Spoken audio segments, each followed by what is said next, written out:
Bonjour les amis, c'est toujours un plaisir de vous partager l'évangile selon Coco. Je vous remercie pour toutes vos vues, vos messages qui m'encouragent, et maintenant aussi des personnes qui ne connaissent pas l'évangile et qui posent des questions et qui s'intéressent. Dieu soit loué, toute la gloire pour lui, parce que moi je ne suis rien. Maintenant certains m'ont demandé pourquoi on voit toujours mon visage. D'abord parce que c'est moi qui fais ces vidéos. Et ensuite, parce que j'ai trouvé que c'était plus sympa d'avoir un visage sur quelqu'un qui parle, voyez-vous. Voilà. Et en même temps, pour qu'on me reconnaisse, ceux qui passent dans la rue et qui me voient et qui ont l'habitude de suivre les vidéos vont m'interpeller, comme c'est déjà arrivé. Je regarde parce que je marche dans la forêt, là. Et après, je me casse la gueule.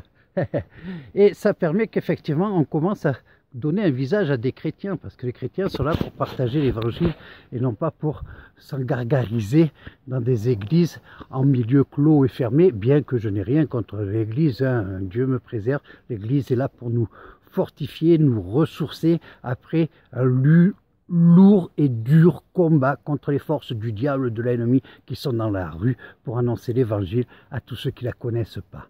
Eh oui, je remercie, je fais un petit salut à mon frère Thierry Ribord, pasteur Young, et pas mal maintenant qui commencent à aller dans les métros, dans les tramways, dans les bus, dans la rue, avec la neige et ceci, cela, pour partager l'évangile.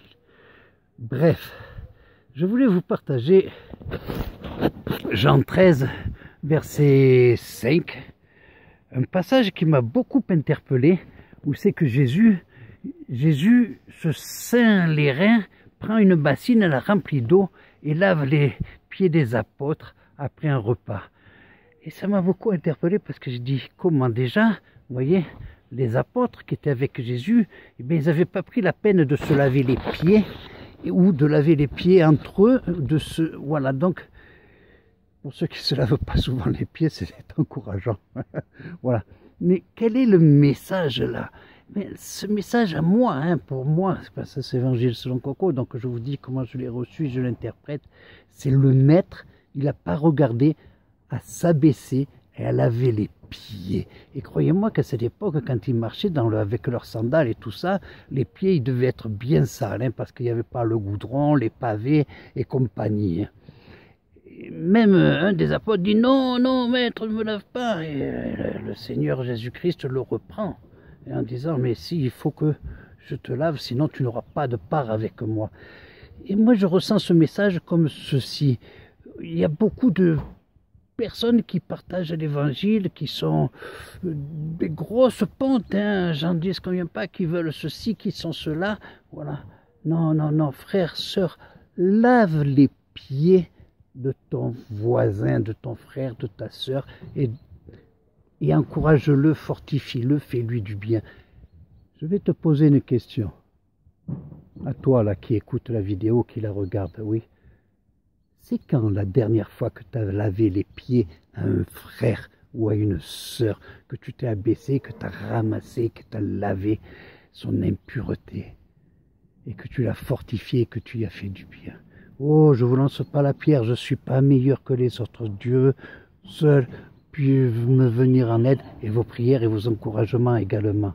Mais remettons-nous en question. Si nous voulons sauver encore des âmes, et c'est pour vous aussi qui ne connaissez pas Jésus, vous avez soif, le peuple a soif, le monde a soif, il ne viendra pas dans nos églises, dans nos temples, non, il est dehors dans la rue, dans sa boue et dans sa fange, là où j'étais moi-même et qu'on est venu me chercher, là où tu étais. Souviens-toi qui c'est qui est venu te chercher et où tu étais quand tu n'étais pas avec Jésus, souviens-toi, oui.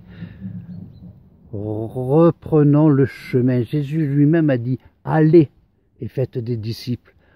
C'est pas rester et faites-vous du bien. Non, le culte le dimanche pour se ressourcer, se renforcer après un dur combat d'une semaine. Alléluia, mais il faut qu'il y ait ce combat. Et prions, priez pour qu'il y ait guerriers qui osent sortir pour que nos pasteurs nous donnent un évangile de puissance, plus de l'évangile de Camouille. Jésus revient bientôt, on veut de la puissance, on veut de la force, on veut de la douche qui nous lave et qui nous fortifie dans le nom puissant de Jésus-Christ. Amen. Et toi qui écoutes ces paroles, partage cette vidéo, mets-toi en chemin, vas-y, yalla. J'espère que ces paroles vous ont fortifié, que vous en faites du bien. Et partagez et merci d'exister. Je vous aime. Dieu vous bénisse grandement et vous fortifie grandement. Amen.